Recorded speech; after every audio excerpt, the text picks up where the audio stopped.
बुद्धं शरणं गच्छामि।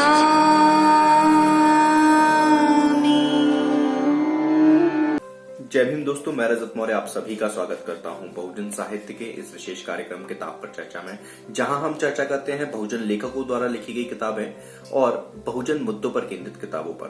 आज इस वीडियो में हम चर्चा करेंगे भगत सिंह के एक बहुत ही प्रसिद्ध लेख अछूतों का सवाल।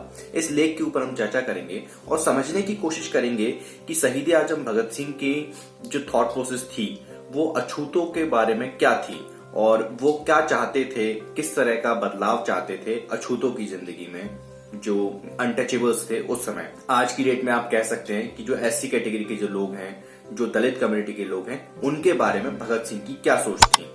शुरुआत करने से पहले आप सभी से मेरा निवेदन है कि वीडियो को पूरा देखा करें और चैनल को जरूर सब्सक्राइब कर लें। साथ ही में बगल में दिए गए बेल आइकन को भी जरूर प्रेस करें ताकि सभी वीडियो के नोटिफिकेशन आप लोगों तक पहुंच सकें। अगर आप लोग बहुजन साहित्य को कोई किताब डोनेट करना चाहते हैं तो नीचे डिस्क्रिप्शन में मेरा कॉन्टेक्ट नंबर दिया हुआ है, वहां से नंबर लेकर आप मुझसे संपर्क कर सकते हैं। अगर आप लोग बहुजन साहित्य की आर्थिक मदद करना चाहते हैं, जो कि बेहद जरूरी है बहुजन साहित्य को और बड़ा करने के लिए और उसका विस्तार करने के लिए, उसके लिए आपको स्क्रीन पर मेरे अकाउंट्स डिटेल शो हो रहे होंगे, उसके माध्यम से आप हमें जितनी चाहें उतनी समर्थन राशि हमें भेज सकते हैं।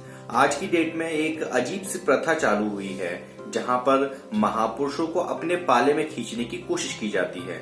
ध्यान से सुनिएगा, महापुरुषों को अपने पाले में खींचने की कोशिश की जाती है, उनके विचारों को वो जहां होते हैं उन्हें छोड़ दिया जाता है। और ये जो प्रथा है, ये जो चलन है, ये जो कल्चर है, ये सबसे ज्यादा स्वघोषित दुनिया की सबसे बड़ी पार्टी और उसके वैचारिक संगठन द्वारा ज्यादा किया जाता है। इसी संदर्भ में हम देखते हैं कि भगत सिंह, शहीद आजम भगत सिंह को एक अलग तरीके से पोर्ट्री किया जाता है। उन्हें इस तरह से पोर्ट्री किया जाता है जैसे कि वो भगवाधारी थे, जैसे वो हिंदुत्व के ऊपर बड़ा गर्व करते थे। आज हम इस किताब का सहारा लेंगे। इस किताब का नाम है मैं नास्तिक क्यों हूं और अछूतों का सवाल। इस किताब को पब्लिश किया गया है बुद्धम पब्लिशर द्वारा। एक बार आप अमेज़न पर चेक कीजिएगा और अगर मुझे मिलेगी तो मैं उसका लिंक आपको नीचे शेयर कर दूंगा। और अगर नहीं मिलती है ये किताब तो मैं अलग से जो भगत सिंह के ऊपर जो लिखी हुई किताबें हैं, जैसे कि उनकी जेल डायरी, मैं नास्तिक क्यों हूं, उनके लिंक्स मैं आपको नीचे दे दूंगा, तो आप वो किताबें खुद भी मंगाकर पढ़ सकते हैं। अछूतों की समस्या। काकानेडा में 1923 में कांग्रेस अधिवेशन हुआ। मोहम्मद अली जिन्ना ने अपने अध्यक्ष भाषण में आजकल की अनुसूचित जातियों को, जिन्हें उन दिनों अछूत कहा जाता था, हिंदू और मुस्लिम मिशनरी संस्थाओं में बांट देने का सुझाव दिया। इस चीज को ध्यान रखिएगा कि मोहम्मद अली जिन्ना वो शख्सियत हैं जिन्होंने अछूतों को दो धड़ों में, दो धर्मों में बांटने की बात की थी। वो कहते हैं कि अछूतों को दो धड़ों में, दो धर्मों में बांट देना चाहिए। हिंदू और मुस्लिम अमीर लोग इस वर्ग भेद को पक्का करने के लिए धन देने को तैयार थे। इस प्रकार अछूतों के ये हिंदू व मुस्लिम दोस्त उन्हें धर्म के नाम पर बांटने की कोशिश करते थे। उसी समय जब इस मसले पर बहस का वातावरण था, भगत सिंह ने अछूत का सवाल नामक लेख लिखा। इस लेख में श्रमिक वर्ग की शक्ति व सीमाओं का अनुमान लगाकर उनकी प्रगति के लिए ठोस सुझाव दिए गए हैं। भगत सिंह का यह लेख जून 1928 के कीर्ति में विद्रोही नाम से प्रकाशित हुआ था। ये लेख कब प्रकाशित हुआ, क्या इसकी पीछे की कहानी है, वो थोड़ी सी मैंने आपके, जैसा कि इस किताब में लिखा हुआ है, वो मैंने आपके साथ साझा कर दी है। अब देखते हैं कि लेख में क्या लिखा हुआ है। भगत सिंह लिखते हैं, हमारे देश जैसे बुरे हालात किसी दूसरे देश के नहीं हुए। यहाँ अजीब अजीब तरह के सवाल उठते रहते हैं। एक अहम सवाल अछूत समस्या है। समस्या यह है कि 30 करोड़ की जनसंख्या वाले देश में जो 6 करोड़ लोग अछूत कहलाते हैं, उनके द्वारा छूने मात्र से धर्म भ्रष्ट हो जाएगा। उनके मंदिरों में प्रवेश से देवगण नाराज हो जाएंगे। कुएं में उनके द्वारा पानी निकालने से कुआं अपवित्र हो जाएगा। ये सवाल 20वीं सदी में किए जा रहे हैं, जिन्हें की सुनते ही शर्म आती है। हमारा देश बहुत ही आध्यात्मिक, स्पिरिचुअलिस्ट है, लेकिन हम मनुष्य को मनुष्य का दर्जा देते हुए भी झिझकते हैं, जबकि पूर्णतः भौतिकवादी कहलाने वाला यूरोप कई सदियों से इनकलाब की आवाज उठा रहा है। उन्होंने अमेरिका और फ्रांस की क्रांतियों के दौरान ही समानता की घोषणा कर दी थी। आज रूस ने भी हर प्रकार का भेदभाव मिटाकर क्रांति के लिए कमर कसी हुई है। हम सदा ही आत्मा परमात्मा के अस्तित्व को लेकर चिंतित होने तथा इस जोरदार बहस में उलझे हुए हैं कि क्या अछूत को जनेऊ दे दिया जाए। वे वेद शास्त्र पढ़ने के अधिकारी हैं या नहीं। हम शिकायत करते हैं कि हमारे साथ विदेशों में अच्छा सलूक नहीं होता। अंग्रेजी शासन हमें अंग्रेजों के समान नहीं समझता, लेकिन क्या हमें यह शिकायत करने का अधिकार है। इस पूरे पैराग्राफ में भगत सिंह प्रश्न पूछते हैं, प्रश्न चिन्ह लगाते हैं, प्रश्न खड़े करते हैं उन लोगों के खिलाफ, उन लोगों के लिए जो छुआछूत में विश्वास रखते हैं। आगे लिखते हैं, सिंध के एक मुस्लिम सज्जन श्री नूर मोहम्मद ने, जो बॉम्बे काउंसिल के सदस्य हैं, इस विषय पर 1926 में खूब कहा। वे कहते हैं कि जब तुम एक इंसान को पीने के लिए पानी देने से इनकार करते हो, जब तुम उन्हें स्कूल में पढ़ने नहीं देते, तो तुम्हें क्या अधिकार है कि अपने लिए अधिक अधिकारों की मांग करो। जब तुम एक इंसान को समान अधिकार देने से भी इनकार करते हो, तो तुम अधिक राजनीतिक अधिकार मांगने के अधिकारी कैसे बन गए। ये बहुत बड़ा प्रश्न जो कि पूछते हैं श्री नूर मोहम्मद 1926 में, जो कि बॉम्बे काउंसिल के सदस्य थे। ये सवाल आज की तारीख में भी बहुत ज्यादा मायने रखते हैं। ये अपने आप में हर व्यक्ति को पूछना चाहिए, हर उस व्यक्ति को पूछना चाहिए जो ब्राह्मणवादी सोच से ग्रसित है। ब्राह्मणवाद के ऊपर मैंने एक अलग से पूरा वीडियो बनाया है, उसका लिंक ऊपर आई बटन पे दे दूंगा, वो भी जाकर आप जरूर देखिएगा। वो ब्राह्मणवादी लोग जो चाहे अपर कास्ट से बिलोंग करते हो, स्वर्ण तबके से बिलोंग करते हो, या फिर लोअर कास्ट, या फिर जो SC/ST कम्युनिटी से जो बिलोंग करते हैं, वो भी इस बारे में जरूर सोचें। क्योंकि जब एक जाटव एक भंगी के घर अपनी लड़की नहीं ब्याहता और ना ही उसकी लड़की अपने यहाँ लेकर आता है, तो वो भी उसी छुआछूत को प्रैक्टिस कर रहा होता है। ये सवाल अपनी कम्युनिटी में सबसे पहले हम जैसे जो यूथ हैं उनको पूछना पड़ेंगे, है ना। इस चीज को हमेशा समझिएगा। हाँ, कुछ लोग कह सकते हैं कि ये सवाल अभी रिलेवेंट नहीं है, लेकिन मैं मानता हूं कि ये सवाल अभी भी रिलेवेंट है और शायद आने वाले 10, 20, 50 साल बाद भी रिलेवेंट रहेगा। आगे लिखते हैं, बात बिल्कुल खरी है, लेकिन यह क्योंकि एक मुस्लिम ने कही है, इसलिए हिंदू कहेंगे कि देखो वह उन अछूतों को मुसलमान बनाकर अपने में शामिल करना चाहता है। जो पूरी एक कंट्रोवर्सी फैलाई जाती है कि जो मुसलमान हैं वो हिंदुओं को कन्वर्ट करा रहे हैं, तो उसके ऊपर भी भगत सिंह ने ध्यान आकर्षित किया है और लिखा है, जब तुम उन्हें इस तरह पशुओं से भी गयाबीता समझोगे तो वह जरूर ही दूसरे धर्मों में शामिल हो जाएंगे, जिनमें उन्हें अधिक अधिकार मिलेंगे, जहां उनसे इंसानों जैसा व्यवहार किया जाएगा। फिर यह कहना कि देखो जी, ईसाई और मुसलमान हिंदू कौम को नुकसान पहुंचा रहे हैं, ऐसा कहना व्यर्थ होगा। कितना स्पष्ट कथन है, लेकिन यह सुनकर सभी तिलमिला उठते हैं। ठीक इसी तरह की चिंता हिंदुओं को भी हुई। सनातनी पंडित भी कुछ न कुछ इस मामले पर सोचने लगे। बीच बीच में बड़े युगांतकारी कहे जाने वाले भी शामिल हुए। पटना में हिंदू महासभा का सम्मेलन लाला लाजपत राय, जो कि अछूतों के बहुत पुराने समर्थक चले आ रहे हैं, की अध्यक्षता में हुआ, तो जोरदार बहस छिड़ी, अच्छी नोकझोंक हुई। समस्या यह थी कि अछूतों को यज्ञोपवीत जनेऊ धारण करने का हक है या नहीं, तथा क्या उन्हें वेद शास्त्रों का अध्ययन करने का अधिकार है। बड़े बड़े समाज सुधारक तमतमा गए, लेकिन लाला जी ने सबको सहमत कर दिया तथा यह दो बातें स्वीकृत कर हिंदू धर्म की लाज रख ली। हालांकि आज की डेट में भी अगर आप देखेंगे तो ऐसा कोई अधिकार बहुजन तबके को, यानी कि SC/ST OBC कम्युनिटी को नहीं दिए गए हैं। यहाँ पे भगत सिंह उस चीज को मेंशन करते हैं, लेकिन हकीकत में ऐसा नहीं है। जैसे कि सरकार की जो स्कीमें कागजों पर दौड़ देती हैं, उसी तरह इनका भी यही हाल हुआ होगा। वरना जरा सोचो कितनी शर्म की बात होती। कुत्ता हमारी गोद में बैठ सकता है, हमारी रसोई में स्वतंत्र फिरता है, लेकिन एक इंसान का हमसे स्पर्श हो जाए तो बस धर्म भ्रष्ट हो जाता है। इस समय मदन मोहन मालवीय जी जैसे बड़े समाज सुधारक अछूतों के बड़े प्रेमी और न जाने क्या क्या, पहले एक मेहतर के हाथों अपने गले में हार डलवा लेते हैं, लेकिन बाद में कपड़ों सहित स्नान किए बिना स्वयं को अशुद्ध समझते हैं। नोट कर लीजिएगा इस बात को, और नाम भी मदन मोहन मालवीय। ये एक तरह का तंज है। क्या खूब यह चाल है, सबको प्यार करने वाले भगवान की पूजा करने के लिए मंदिर बना है, लेकिन वहां अछूत जा घुसे तो वह मंदिर अपवित्र हो जाता है, भगवान रुष्ट हो जाता है। हमारे देश, हमारे घर की जब यह स्थिति हो तो बाहर हम बराबरी के नाम पर झगड़ते अच्छे लगते हैं। तब हमारे इस व्यवहार में हद पाई जाती है कि जिन्हें हम अछूत कहते हैं उनके द्वारा उच्च वर्ग की सेवा का आभार मानने की बजाय अपमान करते हैं, जो निम्नतम व हे समझे जाने वाले काम करके हमारे लिए सुविधाओं को उपलब्ध कराते हैं, उन्हें ही हम धुतकारते हैं।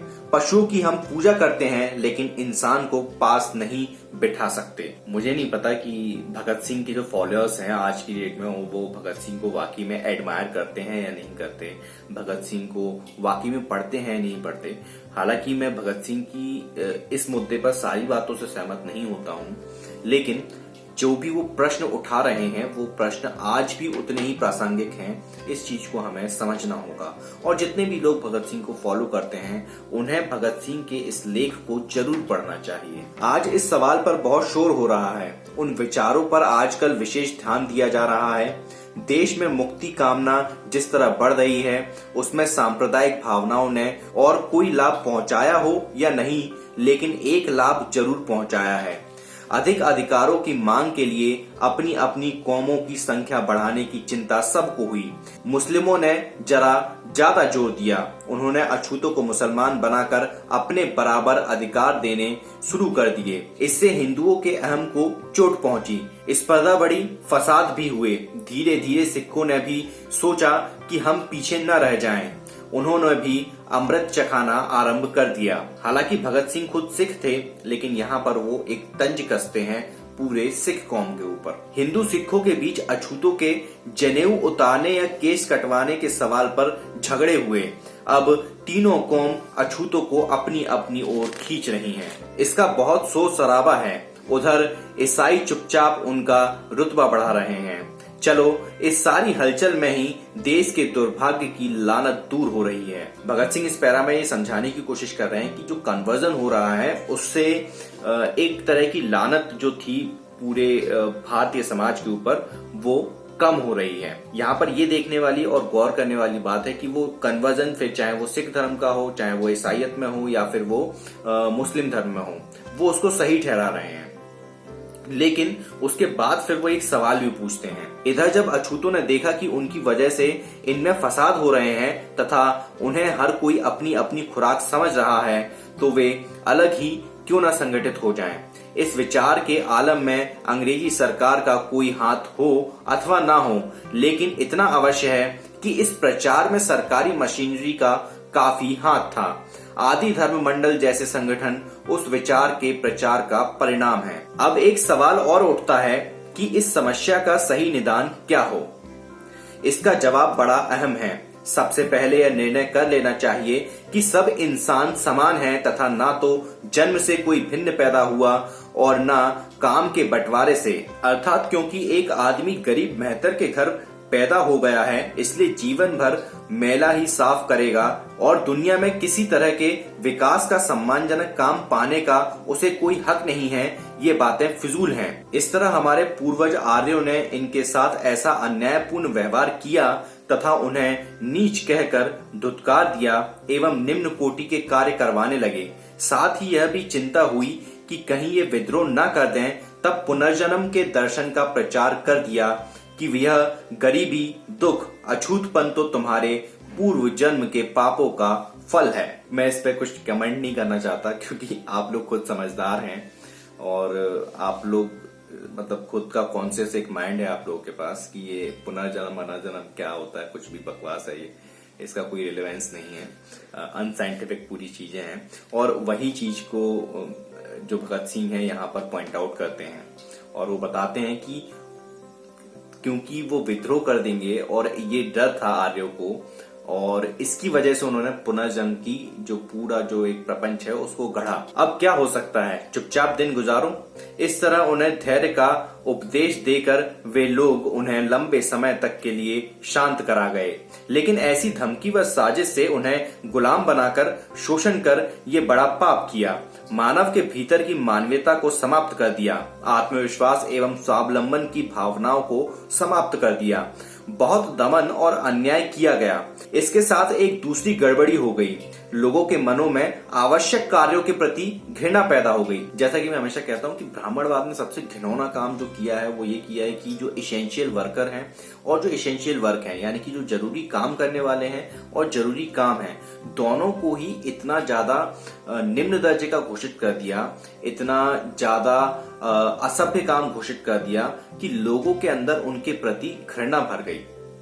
और ये बहुत ज्यादा गलत चीज है, इतनी गलत चीज है कि इससे विकास के सारे रास्ते रुक जाते हैं। लेकिन इस चीज को कोई समझना नहीं चाहता, ना ही कोई इस चीज के ऊपर बात करना चाहता है आज की डेट। हमने जुलाहे को भी धुतकारा, आज कपड़ा बुनने वाले भी अछूत समझे जाते हैं। यूपी की तरफ कहार को भी अछूत समझा जाता है, इससे बड़ी गड़बड़ी पैदा हुई। ऐसे में समाज के विकास की प्रक्रिया में भारी रुकावट पैदा हो रही है। इन योग्य वफादार मेहनत का तबकों को अपने समक्ष रखते हुए हमें चाहिए कि हम न इन्हें अछूत कहें और न समझें, बस समस्या हल हो जाती है। नौजवान भारत सभा तथा नौजवान कांग्रेस ने जो ढंग अपनाया है वह काफी अच्छा है। जिन्हें आज तक अछूत कहा जाता रहा, उनसे अपने इन पापों के लिए भी क्षमा याचना करनी चाहिए और उन्हें अपने जैसा इंसान समझना, बिना अमृत चखाए, बिना कलमा पढ़ाए या शुद्धि किए उन्हें अपने में शामिल करके उनके हाथ से पानी पीना यही उचित ढंग है। और आपस में खींचतान करना और व्यवहार में कोई भी हक न देना कोई ठीक बात नहीं है। यहाँ पर मैं भगत सिंह के इस सुझाव से सहमत हूँ, लेकिन आंशिक सहमत हूँ, क्योंकि ये इतना आसान नहीं है कि कोई किसी को अछूत मानना तुरंत ही मना कर दे या उसको इनकार कर दे, उस पूरे संस्कार को इनकार कर दे जहां पर किसी को अछूत माना जाता है, अछूत समझा जाता है। क्योंकि इसकी जो जड़ें हैं वो बहुत गहरी हैं, वो तकरीबन 1000-1500 साल पुरानी जड़ें हैं। और वो जो जड़ जो पनपती है वो हिंदू धर्म के धर्म शास्त्रों में पनपती है, क्योंकि वहां से छुआछूत निकल कर आती है। इस पर बाबा साहब ने बहुत सही लिखा है। वो कहते हैं कि जो धर्म है, जो धर्म शास्त्र हैं, उनसे छुआछूत निकल कर आती है, क्योंकि हिंदू लोग भी इंसान हैं। चूंकि ये पूरी समस्या जो जाति की समस्या है, छुआछूत की समस्या है, वो हिंदू धर्म के धर्म शास्त्रों से निकल कर आती है और भारत के लोग बहुत ज्यादा धार्मिक हैं, इसलिए वो उसका विरोध नहीं करते। उसके ऊपर मैं आगे कई सारे वीडियो बनाऊंगा, बहुत डिटेल में हम बात करेंगे। जब गांवों में मजदूर प्रचार शुरू हुआ, उस समय किसानों को सरकारी आदमी यह बात समझाकर भड़काते थे कि देखो यह भंगी चमारों को सिर पर चढ़ा रहे हैं और तुम्हारा काम बंद करवाएंगे। बस किसान इतने में ही भड़क गए। लेकिन किसानों को याद रहना चाहिए कि उनकी हालत तब तक नहीं सुधर सकती जब तक कि वे इन गरीबों को नीच और कमीन कहकर अपनी जूती के नीचे दबाए रखना चाहते हैं। किसानों की जो समस्या आज की डेट में बहुत ज्वलंत मुद्दा है, और ये ज्वलंत मुद्दा 1928 में भी था और उससे पहले भी था।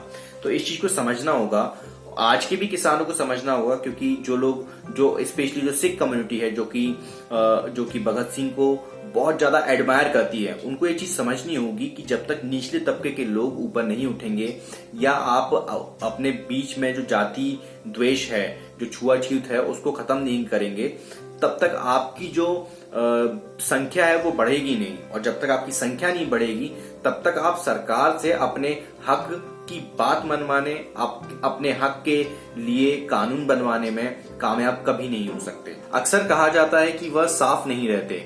इसका उत्तर साफ है कि वे गरीब हैं, इसलिए उनकी गरीबी का इलाज करो। सफाई और शिक्षा सब आ जाएगी। ऊंची ऊंची जातियों के गरीब लोग भी कोई कम गंदे नहीं रहते। गंदे काम करने का बहाना भी नहीं चल सकता, क्योंकि माताएं बच्चों का मैला साफ करने से मेहतर तथा अछूत नहीं हो जाती। जो ये एक तर्क दिया जाता है कि जो SC ST OBC के जो लोग हैं वो गंदे रहते हैं, तो उसके ऊपर भी लिखते हैं कि वो लोग गंदे इसलिए रहते हैं क्योंकि उनके पास शिक्षा नहीं है। और ये चीज सत्य है कि जहां पर शिक्षा पहुंचती है वहां पर लिविंग ऑफ स्टैंडर्ड अपने आप ऊपर उठ जाता है। जैसे मैं अगर अपने इंडिविजुअल की बात करूं तो मेरी जो पूरी जो कुटुंब है ना, जो मेरा परिवार है, जो गांव में रहता है, उनका लिविंग स्टैंडर्ड मेरे लिविंग ऑफ स्टैंडर्ड से बहुत नीचे है, क्योंकि मैं शिक्षित हो गया और मुझे शिक्षा का मौका मिला। वो लोग गांव में रहते हैं और उनको शिक्षा का मौका नहीं मिला, उन तक बेहतर शिक्षा नहीं पहुंची, इसलिए उनका लिविंग ऑफ स्टैंडर्ड अभी भी नीचे है। तो ये चीज आप अपने आसपास भी देख सकते हैं, चाहे तो आप अपने खुद के लाइफ के एग्जाम्पल्स उठाकर भी देख सकते हैं। जैसे मैं अपनी लाइफ का एग्जाम्पल उठा के देखता हूँ। इसीलिए बाबा साहब ने शिक्षा की बहुत ज्यादा तवज्जो दी, बहुत ज्यादा उसको इम्पोर्टेंट कहा, और उन्होंने एक स्लोगन भी दिया था, शिक्षित बनो, संगठित रहो और संघर्ष करो। तो हर चीज की जड़ में आप देखेंगे कि जहां शिक्षा अच्छी मिल रही है वहां अपने आप लिविंग ऑफ स्टैंडर्ड अच्छा होगा। और वही चीज भगत सिंह भी यहाँ पर कोट करते हैं। लेकिन यह काम उतने समय तक नहीं हो सकता जितने समय तक अछूत कौमें अपने आप को संगठित न कर लें।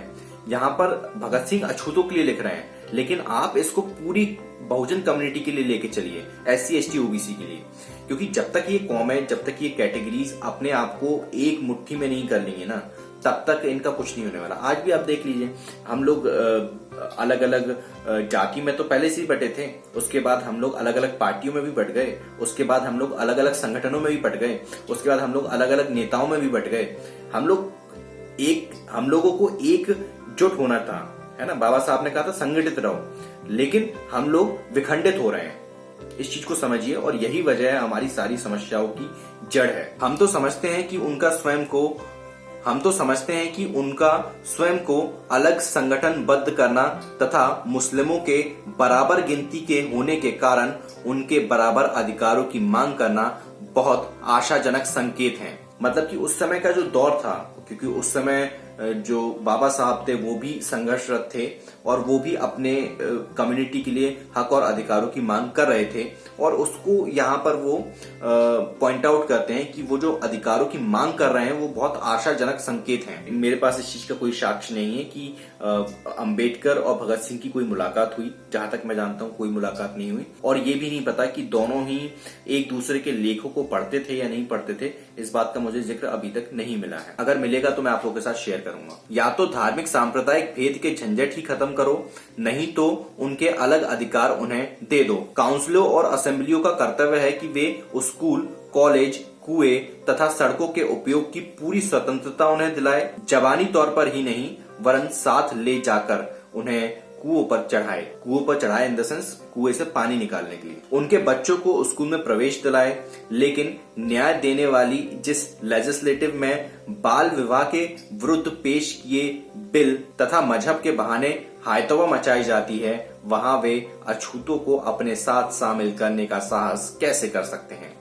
फिर एक प्रश्न है और साथ में एक तंज भी है कि जहां जिस लेजिस्लेटिव काउंसिल के अंदर बाल विवाह के विरुद्ध का कानून बनाने को लेकर विरोध होता है और मजहब के नाम पर वहां पर बहस होती है, वहां ये कैसे संभव है कि वो लोग अछूतों को अपने साथ शामिल करेंगे। इसलिए हम मानते हैं कि उनके अपने जनप्रतिनिधि हों, जिसके ऊपर बाबा साहब ने बहुत जोर दिया है। वे अपने लिए अधिकारों की मांग करें, वे अपने लिए अधिक अधिकार मांगे। हम तो साफ कहते हैं कि उठो अछूत कहलाने वाले असली जनसेवकों तथा भाइयों, उठो अपना इतिहास देखो। गुरु गोविंद सिंह की फौज की असली शक्ति तुम ही थे। शिवाजी तुम्हारे भरोसे पर ही सब कुछ कर सके, जिस कारण उनका नाम आज भी जिंदा है। तुम्हारी कुर्बानियां स्वर्ण अक्षरों में लिखी हुई हैं। तुम जो हर दिन सेवा करके, जनता के सुखों में बढ़ोतरी करके और जिंदगी संभव बनाकर यह बड़ा भारी एहसान कर रहे हो, उसे हम लोग नहीं समझते। लैंड एलियनेशन एक्ट के अनुसार तुम धन एकत्र कर भी जमीन नहीं खरीद सकते। तुम पर इतने जुल्म हो रहे हैं कि मिस मेयो मनुष्य से भी कहती हैं, उठो अपनी शक्ति पहचानो, संगठित हो जाओ। असल में स्वयं कोशिश किए बिना कुछ भी न मिल सकेगा। स्वतंत्रता के लिए स्वाधीनता चाहने वालों को यत्न करना चाहिए। इंसान की धीरे धीरे कुछ ऐसी आदतें हो गई हैं कि वह अपने लिए तो अधिक अधिकार चाहता है, लेकिन जो उसकी सेवा करने वाले मातहत हैं उन्हें वह अपनी जूती के नीचे ही दबाए रखना चाहता है। कहावत है, लातों के भूत बातों से नहीं मानते, अर्थात अछूत कहलाने वाले बहादुरों संगठित हो, अपने पैरों पर खड़े होकर पूरे समाज को चुनौती दे दो, तब देखना कोई भी तुम्हें तुम्हारे अधिकार देने से इनकार करने की हिम्मत न कर सकेगा। तुम दूसरों की खुराक मत बनो, अपने दुख दूर करने के लिए दूसरों के मुंह की ओर न तको, लेकिन ध्यान रहे शासन सरकार की नौकरशाही के झांसे में मत फंसना। यह तुम्हारी कोई सहायता नहीं करना चाहती, बल्कि तुम्हें अपना मोहरा बनाना चाहती है। यही पूंजीवादी नौकरशाही तुम्हारी गुलामी और गरीबी का असली कारण है। यहाँ पे जो ये कारण बताते हैं, मैं इससे भी इत्तेफाक नहीं रखता हूँ। मैं बाबा साहब ने जो कारण बताए हैं उनको ज्यादा तवज्जो देता हूँ। तुम असली सर्वहारा हो, संगठित हो जाओ, तुम्हारी कुछ भी हानि न होगी। खोने के लिए तुम्हारे पास कुछ भी नहीं है, बस गुलामी की जंजीरें कट जाएंगी। उठो और वर्तमान व्यवस्था के विरुद्ध बगावत खड़ी कर दो। धीरे धीरे होने वाले सुधारों से कुछ नहीं बन सकेगा। सामाजिक आंदोलन से क्रांति पैदा कर दो तथा राजनीतिक और आर्थिक क्रांति के लिए कमर कस लो। तुम ही तो देश का मुख्य आधार हो, वास्तविक शक्ति हो। सोए हुए शेरों, उठो और बगावत खड़ी कर दो। आखिरी पैरा में जो भगत सिंह बात करते हैं कि नौकरशाही और जो सरकारशाही है वो आपकी मदद नहीं कर सकती। आज की डेट में भी ये बात प्रासंगिक है कि जो नौकरशाही और जो सरकारशाही है वो आपकी मदद कर तो सकती है, लेकिन करेगी नहीं, क्योंकि वहां पर जो लोग बैठे हैं वो ब्राह्मणवादी हैं। वो ज्यादा अधिकार नहीं देना चाहते लोगों को। इस चीज को समझना होगा। आखिरी पैरा में एक और बात कहते हैं कि आपको सामाजिक आंदोलन से क्रांति पैदा करनी होगी, और वो चीज आज की डेट में बहुत ज्यादा जरूरी है। और हम देख भी रहे हैं कि अलग अलग रूप से आंदोलन हो रहे हैं। ये देश आंदोलित हो रहा है, ये देश क्रांति की राह पर चल रहा है। उम्मीद करता हूं कि आने वाला जो भविष्य है वो सुनहरा होगा। ये भी उम्मीद करता हूं कि आपने इस वीडियो से, इस पूरे उनके लेख से कुछ समझा होगा, कुछ सीखा होगा। ये वीडियो आप लोगों को कैसा लगा नीचे कमेंट करके जरूर बताइए। मैं रजत मौर्य आपसे मिलता हूं अगले वीडियो में फिर किसी किताब के साथ। तब तक अपना और अपनों का ध्यान रखें, पढ़ने की आदत को विकसित करें, क्योंकि पढ़ेगा इंडिया तभी तो बढ़ेगा इंडिया। जय भीम, जय भारत, जय संविधान, जय जोहार।